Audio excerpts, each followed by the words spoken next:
Kane, where are we exactly? In the webway, man. Ain't it so chill here? You brought me into Dark Eldar territory? Yeah, man, they're Eldari like the rest of them, though. They're literally Slaanesh servants. Not even worshippers, just employees, really. Drukhari are kind of employees of everyone around them, unless they're not Drukhari. You know what? This is pretty convenient, actually. I do need to talk about them, but this one will be a bit odd for one of my index discussion videos. Why's that? The Drukhari index has 2 detachments instead of 1, like most of them. So this will have to be a 2-parter. Will it be 2 in a row? Well, I don't know. We'll see next week. This week, we'll talk about their original index. Real Space Raiders has been changed a lot since it was originally released. So what I'm talking about is the current version on July 20th. This detachment is often referred to as the Straw Hat Pirates because it requires you to bring multiple models of different kinds. First, let's talk about their army rule. Power from Pain. This is another long thing. First, you get pain tokens. You get different amounts depending on the battle, really. A combat patrol, you get 1, 2 for 1k, 3 for 2k, and 4 for 3k. You'll also gain 1 more for each enemy unit destroyed, and 1 for each enemy unit that fails a battle shock test. The rule then allows you to empower through pain your Dark Eldar. Its wording is weird, but I think I understand it. At the start of any phase, you can spend 1 or more pain tokens from your pain token pool. Each time you do, select 1 unit from your army with the Empower from Pain ability. Until the end of the phase, that unit is empowered and gains the abilities listed below depending on the phase. Now, this abilities work through movement or charge, which lets you reroll advanced rolls, or in the shooting or fight phase, which lets you reroll hit rolls, and if it's a melee, improve the AP by 1. So you can use this in any phase, but only has 4 phases actually gain something. So while you can be stupid, anyone worth their salt will tell you not to use it at the wrong time. There's also another army rule that should be listed here, but isn't, and it's that Eldar thing where it allows you to bring the Craftworlders and Exodites and Harlequins into Drukhari armies. That should be listed here, it shouldn't be listed there. Now we go into detachments, talking about their original detachment, Real Space Raiders. It has a detachment rule called Real Space Raiders, Real Creative Naming, GW. It lets you start with 1 extra pain token per each of the following: 1 or more Archon models, 1 or more Succubus models, and 1 or more Homunculus models. Now, these do stack, so you will gain 1 for each, but not for each model. So if you have 2 Archons but 3 Succubus, you'll only gain 2 extra pain tokens at the start of the fight. I actually want to look at these data sheets, but I'll admit I'm not the best at reading these things or understanding how good they actually are, so I'll skip that.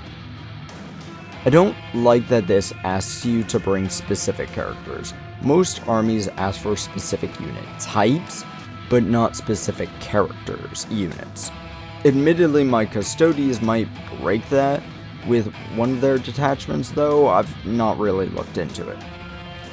Onto their enhancements, the Crucible of Malediction, costing 10 points now. This can only be put on your Homunculus. This one makes it so once per battle, every enemy unit within 12 inches of the model makes a battle shock test. At a -1 if this is enhanced. If a Psyker fails the test, they take a D3 mortal wounds. Alright. Not bad. Not good either. I mean, battle shock is just not good, really. Blood Dancer is usable on Succubus only for 20 points. It improves the attack and AP of the bearer's melee weapons. If they're enhanced, buff those things by 2. Doesn't seem bad given melee weapons of a Succubus aren't great, but far from bad, really. The Art of Pain can be used on any Drukhari model for 25 points. So long as this guy's alive during the command phase on the field, you gain an extra pain token. Woo! Seems fine, really. The last is Labyrinthine Cunning. It's usable on Archon models only for 30 points. Each time the bearer's unit uses a stratagem, roll a d6, adding 3 if the strat is Alliance of Agony. On a 4+, gain 1 command point back.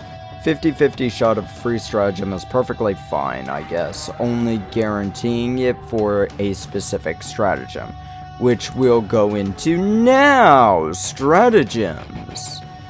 Alliance of Agony, usable during any phase for 1 point. Choose an Archon, Succubus, and Homunculus, one of each.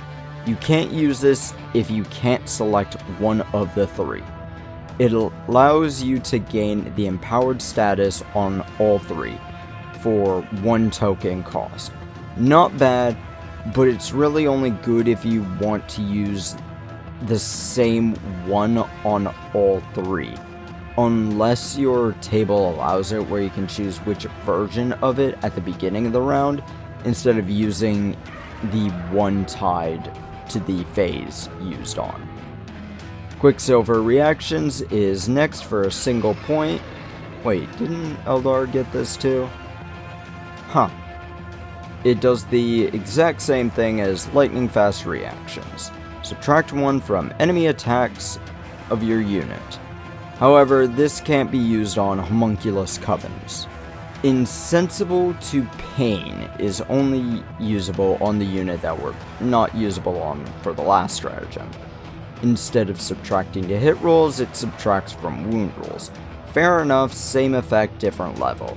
The fact that these things are tough too might make it so a 5+ to hurt only wounds on a 6. Prey on the Weak is only usable on Cabal units and 1 enemy that's below half strength. It lets you reroll wound rolls when made against said target. Not bad, but questionable given a lot of Cabalite guns have anti-infantry, and this is only usable during the shooting phase. Strike and Fade is 2 points, and this does very similar to the Eldar's Fire and Fade stratagem. Essentially, it lets said unit move, shoot, move, but the unit that this is used on cannot charge this turn, and also can't embark on a transport. Questionable use there, but still ain't bad. Last one costs 1 point, and it's only usable on witch cults during the charge phase. Acrobatic Display allows the unit used on to make a charge, even if it fell back or advanced. I like abilities that do this, it's really good, but I wish it wasn't as restrictive. Honestly, this is a lot better than it originally was.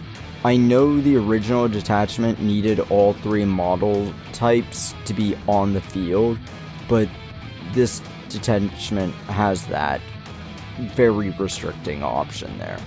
Looking over some of the data sheets involved in the detachment, I question the usefulness, but it seems Dark Eldar are actually doing well on the competitive level, but I'm not a good competitive player.